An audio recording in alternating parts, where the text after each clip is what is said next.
So உங்களுக்கு தெரிஞ்சவங்களுக்கு diabetes sugar இருக்கு, அவங்களுக்கு வந்து கால் வலி அதிகமா இருக்கு அப்படின்னு சொல்றாங்களா? ஸோ அப்படி யாரெல்லாம் சொல்லியிருக்காங்களோ அவங்களுக்கு இந்த வீடியோ ஷேர் பண்ணுங்க, கண்டிப்பா யூஸ்ஃபுல்லா இருக்கும். ஸோ நம்ம இந்த வீடியோல என்ன பார்க்க போறோம் அப்படின்னா, ஏன் வந்து சுகர் இருக்கவங்களுக்கு கால் வலி வருது, அது எப்படி வந்து நம்ம நேச்சுரோபதி மூலமா எப்படி சரி பண்ணலாம் அப்படிங்கிற பத்தின வீடியோ தான் இது.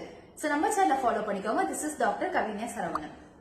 சரி, நம்ம வீடியோக்குள்ள போயிடலாம். ஃபர்ஸ்ட் டயபெட்டிஸ் இருக்கவங்களுக்கு ஏன் லெக் பெயின் வருதுன்னா, உங்களுக்கு லாங் டேர்ம் டயபெட்டிஸா இருக்கு, ஒரு வருஷத்துல இருந்து 3 வருஷத்துக்கு மேல போயிட்டு இருக்கு. அப்படிங்கும் போது தான் உங்களுக்கு இந்த லெக் பெயின் ஸ்டார்ட் ஆகும்.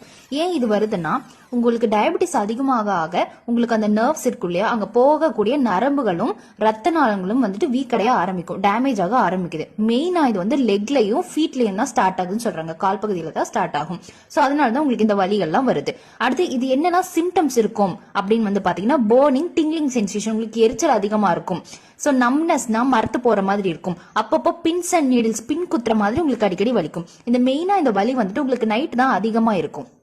ஸோ இந்த டயட் தெரப்பி மூலமா நம்ம என்ன பண்ணலாம்னு வந்து பாத்தீங்கன்னா, நர்வ் டேமேஜ் ஆகுது இல்லையா, அந்த நரம்பு டேமேஜ் ப்ரிவென்ட் பண்ற மாதிரி நம்ம ஃபுட்ஸ் எடுத்துக்கணும். மெயினா ஸ்ப்ரவுட்ஸ், முளைக்கட்டிய பயிர்கள் அதிகமா சாப்பிடலாம், பீனட் சாப்பிடலாம், வேர்க்கடலை சாப்பிடலாம், பனானா சாப்பிடலாம்.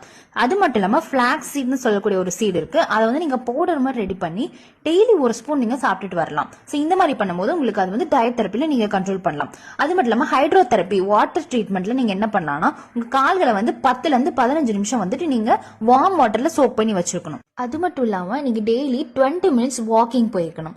இதை நீங்க மார்னிங் 20 மினிட்ஸ் வாக் பண்ணலாம், ஈவினிங் பண்ணலாம், இல்ல ரெண்டு வேலையும் சேர்த்து 20 மினிட்ஸ் நீங்க 40 மினிட்ஸா பண்ணலாம். இப்போ உங்களுக்கு டவுட் வரும் இல்லையா, இந்த டயபெட்டிஸ் வந்து ரிவர்சிபிளா இல்லையான்ட்டு. சோ டயபெட்டிஸ் வந்து 1 இயர்ல இருந்து 3 இயர்ஸ்க்குள்ள இருந்துச்சு, அதுதான் வந்து இயர்லி ஸ்டேஜ் ஆஃப் டயபெட்டிஸ் நம்ம சொல்லுவோம். சோ அப்படி இருந்துச்சுன்னா உங்களுக்கு அது ரிவர்சிபிள் தான். நீங்க டயட்லயும் எக்ஸசைஸ்லயும் இதை நீங்க சரி பண்ணிக்கலாம். என்னெல்லாம் வர்சனிங் ஹேபிட்ஸ் அப்படின்னு வந்து பாத்தீங்கன்னா, உங்களுக்கு ஹை HbA1c லெவல் இருந்தா அது வந்து வர்சன் தான் பண்ணும். ஸ்மோக்கிங், ஆல்கஹால் ஹேபிட்ஸ்லாம் இருந்தா உங்களுக்கு வர்சன் ஆகும்.